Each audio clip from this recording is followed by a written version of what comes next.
பிஸ்மில்லாஹிர்ரஹ்மானிர்ரஹீம். ஏக இறைவனின் சாந்தியும் சமாதானமும் நம் அனைவரின் மீதும் உண்டாவதாக. எல்லா புகழும் இறைவன் ஒருவனுக்கே.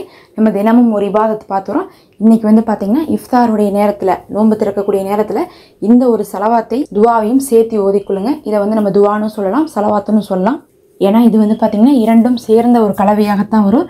இதை யார் அந்த நேரத்தில் ஓதுறாங்களோ அவர்களுக்கு என்ன சிறப்புன்னு பார்த்திங்கன்னா, இந்த உலகத்தில் இருக்கக்கூடிய முஸ்லீமான முஹ்மீனான ஆண் பெண் அனைவருடைய எண்ணிக்கை அளவுக்கு நமக்கு நன்மை கிடைக்குது. அதே மாதிரி அவங்களுடைய அனைத்து துவாவும் நமக்கு கிடைக்குது. எத்தனையோ பேர் நோன்பு திறப்பாங்க, அவங்களும் துவா செய்து கொண்டு இருப்பாங்க. கேட்கும் போது யா அல்லாஹ் முஹ்மீனான முஸ்லீமானவருடைய துவாவை ஏற்றுக்கொள் அப்படின்னு சொல்லிட்டு எல்லாரும் கேட்பாங்க. அதுலேயும் ஹஜ்லேயும் உம்ராவில் இருக்கவங்களாம் பொதுவான துவாக்கள் தான் இந்த மாதிரி கேட்பாங்க. அப்படின்னா நம்ம கேட்கும்போது அந்த முஹ்மீன்லேயும் அந்த முஸ்லீம்லேயும் நம்ம இருக்கணும்னா கூட அதற்கான அந்தஸ்தோடு நம்ம இருக்கணும்.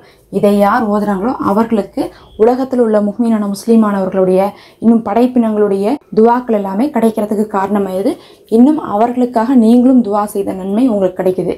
அல்லாஹ் பார்த்திங்கன்னா ஒரு மனிதன் இன்னொரு மனிதனை பார்க்கும்போது கூட ஏன் சலாம் சொல்கிறான்னா, நீங்கள் அவங்களுக்காக துவா செய்யுங்க. அப்படியான ஒரு எண்ணம் ஒரு மனிதனுக்குள்ளே கண்டிப்பாக வேணும். ஒரு மனிதன் இன்னொரு மனிதனுக்காக பிரார்த்தனை செய்யணும் அப்படிங்கிறதை அல்லாஹ் இஸ்லாத்தில் பார்த்திங்கன்னா கடமையாக்கியிருக்கான். அப்படி இருக்கும்போது நம்ம மறைவில் கேட்கக்கூடிய இந்த துவாக்கு பல சிறப்புகள் இருக்குது. அதில் ஒரு சில சிறப்புகளை மட்டும் நான் சொல்கிறேன். முதல் பார்த்திங்கன்னா சதக்கா செய்த நன்மையை அல்லாஹ் கொடுக்குறான். அதாவது இந்த ரமலான் மாதத்தில் சதக்கா அப்படிங்கிறது ரொம்ப தலை சிறந்த இபாதத்தாக இருக்குது. சதக்கா பார்த்திங்கன்னா நபி அவர்கள் கொடுத்து கொண்டே இருப்பாங்க. ரமலானில் நம்ம பார்த்தோம்னா ரமலானில் நோன்பு வச்சிடறோம், அதுக்கப்புறம் குர்ஆன் ஓதிடுறோம், திக்ரு ஓதிடுறோம், தொழுதுடுறோம், எல்லாமே பண்ணிடுறோம், இரவு தொழுகை முதல் கொண்டு செய்கிறோம். ஆனால் சதக்கா செய்கிறோமான்னு கேட்டால் கிடையாது. நிறைய அதிகமாக சதக்கா செய்வாங்க. நம்மளிடத்துல அந்த அளவுக்கு சௌரியமே இல்லை. அதனால் நாம் என்ன பண்ணலாம், இந்த ஒரு வார்த்தையை ஓதினாலே போதும், நமக்கு அதிக சதக்கா செய்த நன்மை கிடைக்கும். அதுலேயும் ரமலான் மாதத்தில் சொன்னாங்க, அரை துண்டு பேரிச்சம்பழம் கொடுத்தாவது உங்களுடைய முகத்தை நரகத்திலேருந்து பாதுகாத்து கொடுங்கன்னு சொல்லிட்டு அல்லாஹுடைய தூதர் நபி ஸல்லல்லாஹு அலைஹி வஸல்லம் அவர்கள் நமக்கு சொல்லியிருக்காங்க. அப்போ அரை துண்டு பேரிச்சம்பழமாவது சதக்கா செய்ய சொல்லியிருக்காங்க இந்த நாட்களில். இன்ஷா அல்லாஹ் உங்களால் முடிஞ்சதை நீங்கள் மற்றவங்களுக்கு சதக்கா செய்யுங்க. அதே நேரத்தில் இதை ஓதுறதே உலகத்துடைய முஸ்லீமான முஹ்மினான அவர்களுக்கு எல்லாருக்குமே சதக்கா செய்த அளவுக்கு நன்மையும் கிடைக்கும். இன்னும் அவர்களுக்காக நம்ம சொன்ன மாதிரி துவா செய்த நன்மையும் நமக்கு கிடைக்கும். அப்படி கிடைக்கிறவங்களுக்கு என்ன சிறப்புனா, அவங்க நம்மளுக்காக பதிலுக்கு கேட்கக்கூடிய துவாக்கள் எல்லாம் கபுலாகும். இதெல்லாம் மட்டும் கிடையாது, நீங்கள் ஜிஹாது செய்த நன்மையும் உங்களுக்கு கிடைக்குது. ஜிஹாதுன்னா என்ன, அல்லாஹுடைய பாதையில் போர் புரிஞ்சவங்களுக்கு கிடைக்கக்கூடிய நன்மை. நினைத்து பாருங்கள், நோன்பு மாதத்தில் சதக்கா செய்கிறதே நம்மளால் முடியலைங்கிறோம். ஜிஹாதெலாம் எங்கே போய் நம்ம செய்ய போகிறோம்? செய்யவே முடியாது. இந்த காலகட்டத்தில் அதெல்லாம் நம்ம செய்ய முடியாது. பாலஸ்தீன மக்கள் இப்போ அதை தான் செஞ்சிட்ருக்காங்க. ஆனால் மற்ற இடத்துலலாம் பார்த்திங்கன்னா ஜிஹாத் செய்யக்கூடிய நன்மையெல்லாம் நம்மளால் பெற முடியாது. இதை ஓதனாவே போதும், போர் செஞ்ச ஜிஹாத் செஞ்ச நன்மையை நமக்கு அல்லாஹ் கொடுக்குறான்.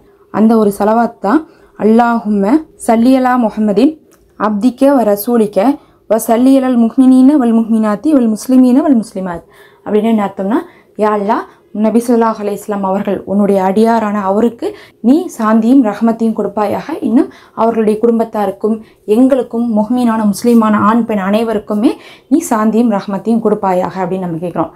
அப்போ நம்ம என்ன பண்ணுறோம், உலகத்தில் இருக்கக்கூடிய எல்லாருக்கும் ஒரே நேரத்தில் நம்ம சலாம் சொல்கிறோம். நம்ம ஒருத்தவங்களுக்கு ஒரு நேரத்தில் சலாம் சொன்னாவே 10 நன்மைகள் கிடைக்கும், 10 பாவங்கள் மன்னிக்கப்படும்.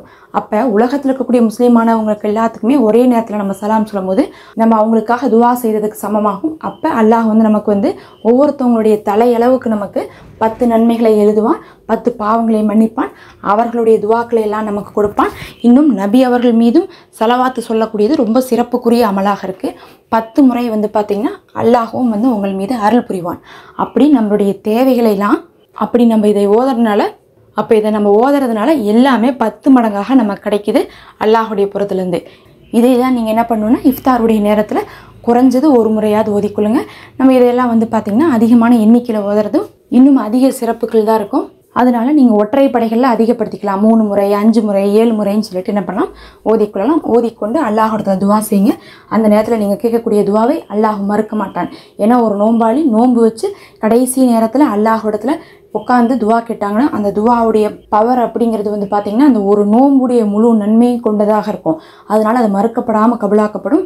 அதுக்கு பகரமாக அல்லாஹ் என்ன பண்ணுவானா, அந்த துவாவை மிக விரைவில் கபுல் செய்து கொடுப்பதாக வாக்கு கொடுத்துருக்கான். அல்லாஹ்வே சொல்லிட்டான், நோம்பாளிகளுடைய நோன்பு திறக்கக்கூடிய நேரம் ரொம்ப சிறப்புக்குரியது. அவன் நோம்பாளியாக இருக்கக்கூடிய கடைசி நொடி வரையும் அவன் கேட்பதை நான் தருவேன். நரகத்திலிருந்து அவனுடைய முகத்தை நான் பாதுகாப்பேன். இன்னும் அவனுக்கு சொர்க்கத்தில் நாளைக்கு என்ன வச்சிருக்கேன் அப்படிங்கிறதை அவன் இன்னும் அறிய மாட்டான். இந்த உலகத்தில் யாருக்குமே தெரியாத அளவுக்கான நிகமத்துகளை வைத்திருக்கேன்னு நல்லா சொல்லியிருக்கான். அதனால நோன்பு திறக்கக்கூடிய அந்த கடைசி இஃப்தாருடைய நேரத்தில் நீங்கள் இதை ஓதிக்கொள்ளுங்க. இதை ஓதிக்கொண்டு எல்லா முஹ்மீனான முஸ்லீமானவர்களுடைய துவாவையும் நீங்கள் பெற்றுக்கொள்ளுங்க. உங்கள் துவாக்களும் மிக வேகமாக கபூலாக்கப்படும். இது பயனுள்ளதாக இருக்கும்னு நினைக்கிறேன். மறக்காமல் சப்ஸ்கிரைப் பண்ணி தொடர்ந்து பார்த்து வாங்க.